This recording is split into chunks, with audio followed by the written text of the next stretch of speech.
आबे जमजम राज के पी आयो। सफा मरवा अरफात शैतान रोड़े करके हाजियां बिच लखी आयो।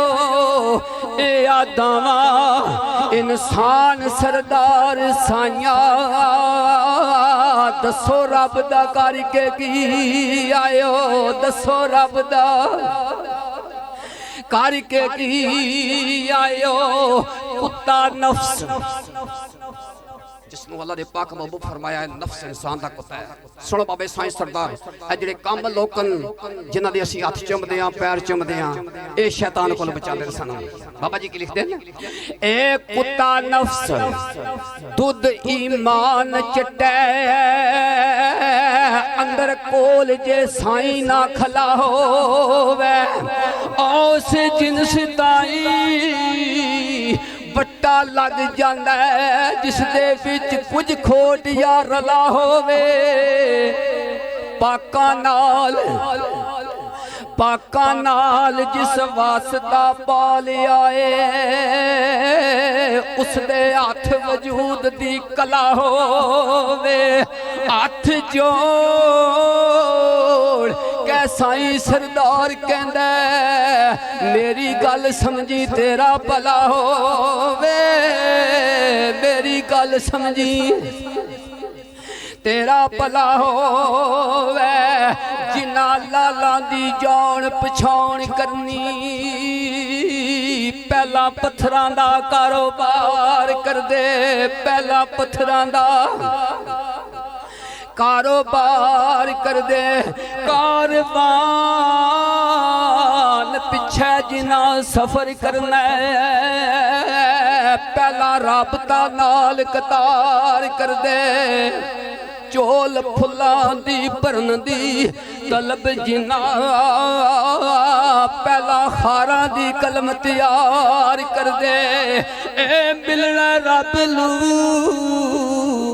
साईं सरदार जिन्ना ओदे बंदियां नाल प्यार कर दे। ओदे बंदियां नाल प्यार कर दे। किसी काम का भी कारीगर होवे जदों शै कारीगर दे हथे चढ़दी है तो फिर शै बनदी है। सोना है बड़ी कीमती चीज़ है। जिचर तकन सुनियारे दे दरवाजे ते ना जावे सोना जेवर नहीं बन सकता। बाबा साईं सरदार अल्लाह रहमान अपनी किताब में लिख देन ए सोना कदी ना हुस्न दा बने जेवर मेहरबान ना जदू सराफ होवे। ए तोबी कोल ना जाए ते करें शिकवा तोबी कोल ना जाए। अल्लाह दे वली कोल ना जावे ते आखे मेरे रूह नूं तस्कीन नहीं मिलता तो किवें मिलेगा। बाबा जी लिखदे ना तोबी कोल ना जाए ते करे शिकवा जामा नहीं उम्मीद दा साफ होया। केड़े रब नूं मिलनी दस ते सही ओदे बंदे दे फिरे खिलाफ होया। सोना कदी ना हुस्न दा बने जेवर मेहरबान ना जदू सराफ होया। वैरी बंदे दा जेड़ा सरदार साइया उदा नहीं कसूर माफ होया। उदा नहीं कसूर। बाबा जी साईं सरदार नूं छड़ के ते दो शेर कसूर को याद आया है। बाबा साईं अदायत कसूरमंद दो शेर में उन्होंने पेश करे। चौधरी साहब फरमा रहे सन कि साडे बंदे नहीं पढ़ते तो उन्होंने किताब नहीं छापण हुई। उन्होंने कलाम अपने इलाके तक नहीं मौजूद रहा है। पर शुक्र है खड़ी वाले बादशाह का सदका मैंने दो चार शेर उन्होंने बाबा जी लिखते हैं ए तेरे कोलों नहीं हुस्न दा वे मुल पैना कारी होश सियाणिया भुल नाई। करिए दोवें जहान जे एक पासे जलवे यार दे दा पैना मुल नाई ए लोकी आखदे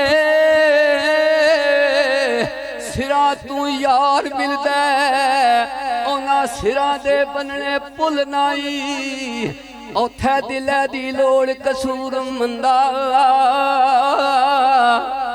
पर दिल देवने दी भी एडी खुलना दिल देवने दी एडी खुलना बाबा कसूरमंद का शेर मैनू बहुत ही ज्यादा पसंद है जिहड़ा मैं जनाब नूं पेश कर रहा। बाबा जी लिखते हैं अमूमन तजर्बा करके वेखो सुते बंदे नूं जगाइए ना वो आवाज़ार ही होंदा बेचारा।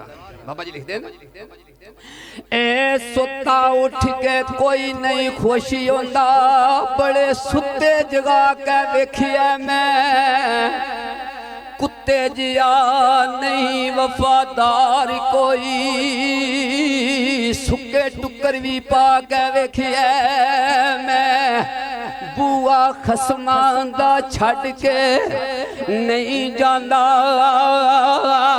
बड़ी बार तरा के वेखिया मैं ए तोता जदू भी छड़िए तोता जदू भी छड़िए उड़ जांदा बड़िया चूरियां पा के वेखिया मैं डंग मारनों सप नहीं बाज आंदा चुलिए दूध पिया के वेखिया मैं बिना मतलबा कोई नहीं यार थे बड़े सजन बना के वेखिया मैं मस्जिद आखदे ने घर रब दा ए बड़ी वारी जाके वेखिया मैं मैनू किसे नहीं आखिया आ बैजा बड़े बाजे लगा के वेखिया मैं घर रब दा मोमन दा दिल हुंदा चातड़ी पा के वेखिया मैं आखिर छड़ना जान कसूर मंदा बड़ी मुद्दत अंडा के वेखिया मैं